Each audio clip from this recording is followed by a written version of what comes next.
Hey everybody, Andrew here. Just a quick little video, a little bit of a build. This time it is for, basically it's for the Sophia. If I can find it, there's a Sophia with a little slim tank on it. And it's also for one of these, which is the E-Baron dripper. Okay, and what's common to both of those is these little things here. I don't know if you can see that. And they're little ceramic cups, and basically what you do is you put your coil and your wick inside there. The wick comes out the outside, coil on the inside, and you have to feed wire down through these two tiny little holes on either side. So they're a little bit fidgety. And typically, if you're rebuilding these, actually I'll just show you what a typical build on these is, which is that. And essentially you've got silica there, 2 mil. You can see the little coil in the middle. It loops around the bottom. In the case of the one for the E-Baron dripper, it doesn't for the other one, for the Sophia, it just comes out the side. And I'll show you how you do that shortly. But basically then there's 2 wires coming out of the bottom. One of them, the tucks, comes out of the hole and tucks back up into this hole here. And the other one, which is at the side here, which then basically gets caught between the side here and the side of the actual atomizer. So that's how it's normally done. If you are rebuilding them yourself, the traditional way of doing it, because the original ones use res and no res wire. So it's essentially there's a piece of res wire in the middle which heats up, and on either side there's a tail of wire, which obviously is needed to complete the circuit, so it's a fully proper working piece of wire, but the bits at either end don't actually heat up. Okay, so you can buy these things, just looks like a load of hair, but essentially the middle part you probably see there is darker than the outer part. And these things are great. You can buy them by the ton load, you know, from Fast Tech and various other places. And they're really good and they work excellently. But what I wanted to do was do a microcoil inside the ceramic. And as you see, there's not a huge amount of room in there, so it's going to have to be more like a NanoCoil rather than a microcoil. So I put one together earlier on and put it into both the Sophia, which is this one here, and into the E-Baron dripper. As I said, both basically the same. And they're both coming out at about 1.4, 1.5 ohms. Let's just see what this one is like here. This is running at 4 volts. And if I could find, Jesus, so disorganized. If I could find some juice for this, it would be good. Here. In this case, it is Wingnuts Vanilla Custard. Just put another drop or two in here. And always with these, down the side is how you drop them. Okay, so that should be fine there. So let's just give this a little go and see what it's like.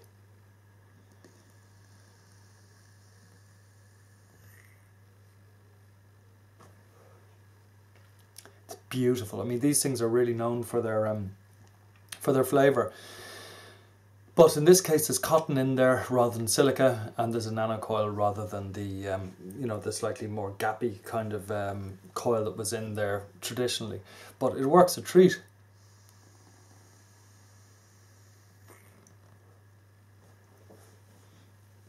Perfect. The other one, I'll put it on the Provari as well. Same 1.5 ohms or 1.4. This is with one of the little tanks, slim tanks that you get, but this has got the Provari bit on it so that it just sort of lines up with the Provari and looks really cool. So again, same thing, cotton and a NanoCoil.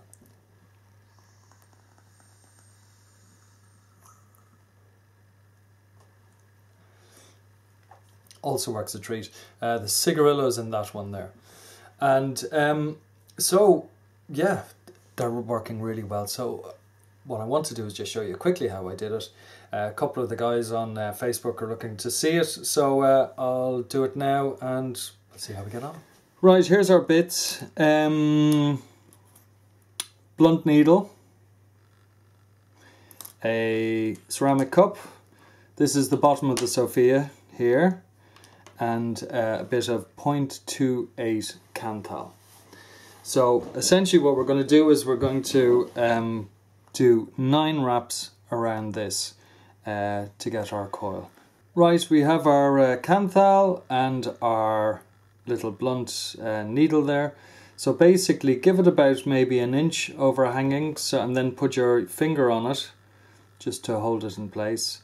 And once you do that, you can then start wrapping, and you go 1, 2, 3, 4, 5, 6, 7, 8, 9.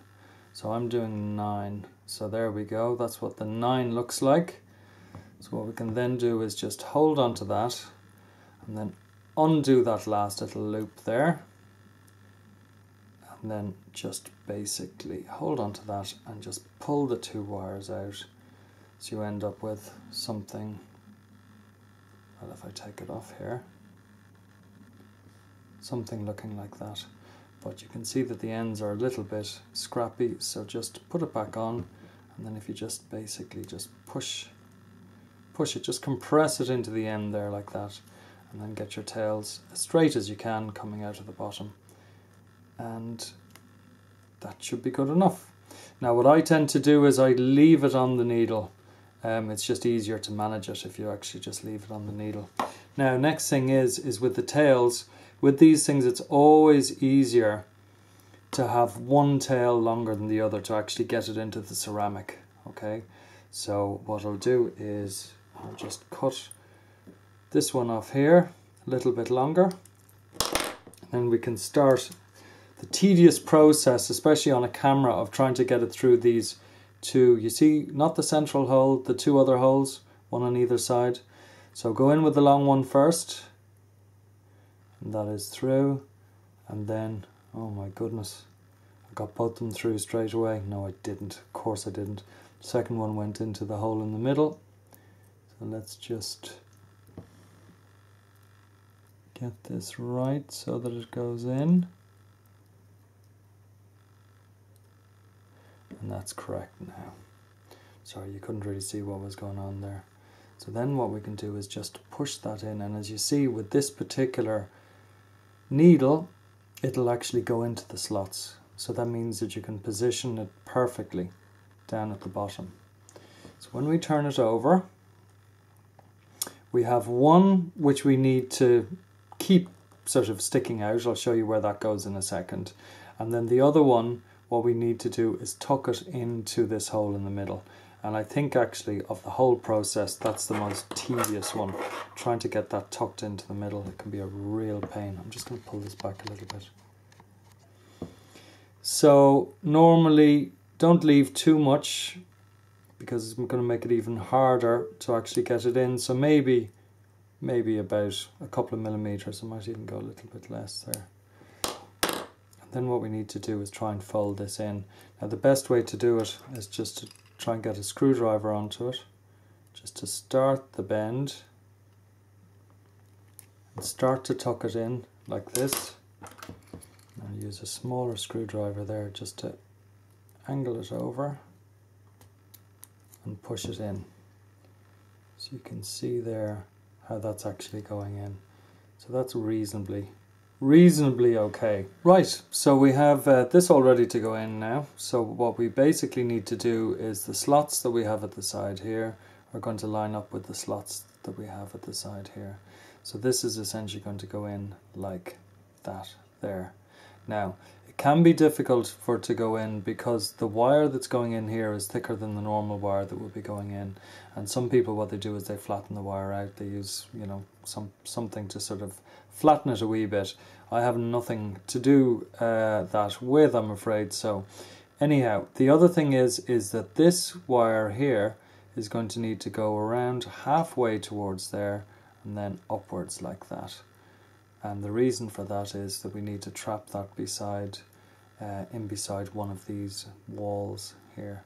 So essentially this means that this is going to go on like this here.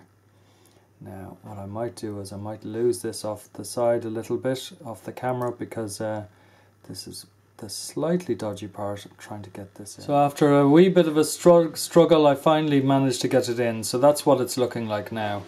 With this wire being caught up behind here and the other wire being tucked in underneath. You can just see it heading down there. Now I've just popped this onto a little mechanical one here, and this is the Nemi. Let's have a look at see what it's doing. Whoa. Okay, well you can see there that it's all lighting up on one side and not on the other side. So I'm just going to move this over a bit. There we go. Now it's behaving itself.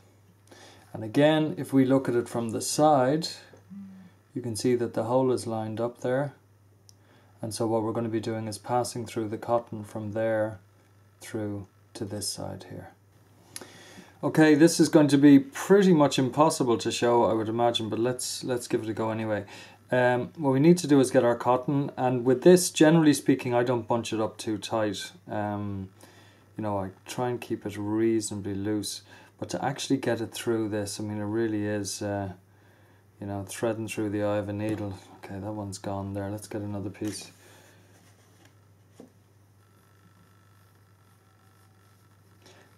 So we do need to make sure that it's going to be thin enough to pass through, because otherwise when we're actually pushing it through, it's going to damage the coil. It's just going to pull it too much.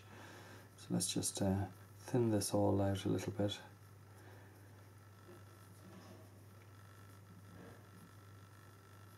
To something like that there.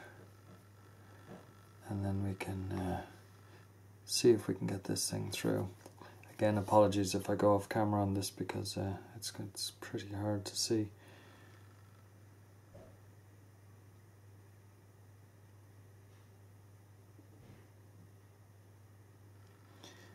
Here we are, we seem to be going through. And then what you'll find is if you hit sort of bits that aren't really wanting to go through, twist it. So,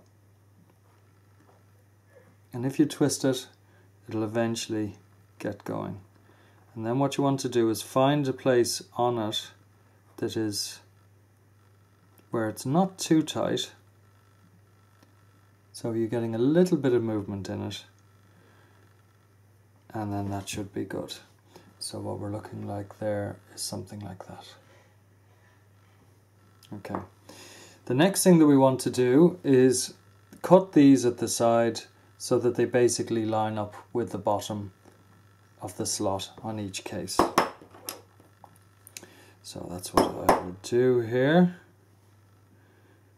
And what I'll always do is cut them a little bit long at the beginning, and then just check them, because if you cut them too short at the beginning, then you're kind of a little bit screwed. So let's just take another wee bit off there. Okay, we can still go another little bit off there. And I would say that should be about fine there. And then we do the same thing on the other side. Give it a bit of an old snip. What are we doing there? Still a wee bit long, another small bit off.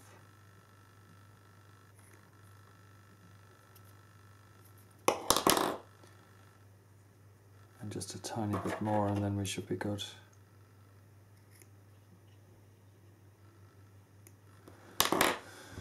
Okay, so if we lay that down there, we can see that goes to just about the bottom, and then the same thing on the other side there, just about to the bottom. So what I then do is I just get a small screwdriver, and then just basically, just very gently, you don't want to pack this stuff, just basically get it in position so that when you screw the thing on, it's not going to, you know, get wrapped around and sort of get pulled out of position. So I think for me this is the best way to do it. It just means you can just get everything just looking all very neat and tidy. Something like that. So next thing for a bit of juice, because again, when we need to test this, and you don't want to test cotton when it's dry, you probably have a fire on your hand.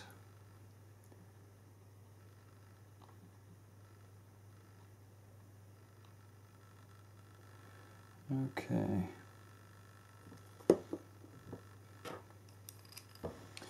I'll just make sure that everything is looking hunky-dory in there, which it appears to be. Check the ohms first of all. And it is 1.5. And again, just then to give it a little bit of a, you can see that's going like a mad thing. Okay, earlier on, because I did have a build in this earlier on, I basically took it out of the tank that it was in, and this is one of the handy things about the Sophia. You can leave the main body in the tank, which means that the juice will stay there, and you can take the head out to actually change it. And as I said before, with that little microcoil in there now, you know, that should be able to stay in there for a long time. I can just change the cotton when I need to. So we just screw that on there. And then all we do is we just push that down like that. Get a bit of tissue just to get the juice off the top part there. And then what we can do is open up, and you'll see bubbles coming up there. Okay. And that basically means that you know, all the liquid is starting to sort of seep in and work its way up to the coil. So that's it. So there you have it.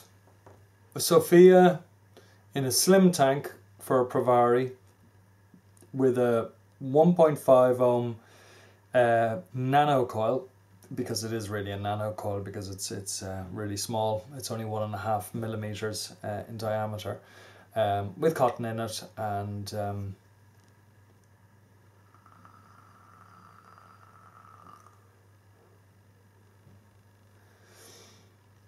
it's going beautifully. Really, really good. Now, how good this would be if you're really caning it, I don't know. You know, wouldn't surprise me, you know, that if you're just pulling and pulling and pulling on it, that, you know, it could go dry on you. I haven't tried it yet. I'll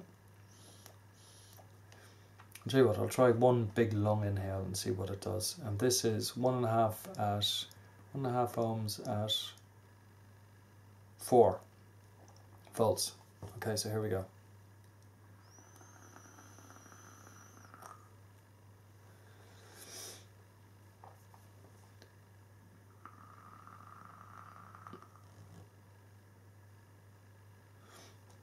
Well, it seems to be keeping up.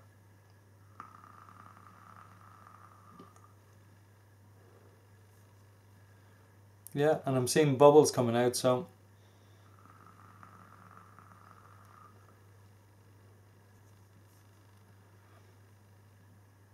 yeah, I think it's working well, so I'm going to stick with it for a few days anyway. We'll see what happens with it, but you know, I think it's a perfect build if, like most people, all you want is, you know, you're just going for a drag every now and again. And the taste is gorgeous of it, really, really good. So there you go. I hope you got something from that. Thanks for watching, and we'll see you again soon. Cheers!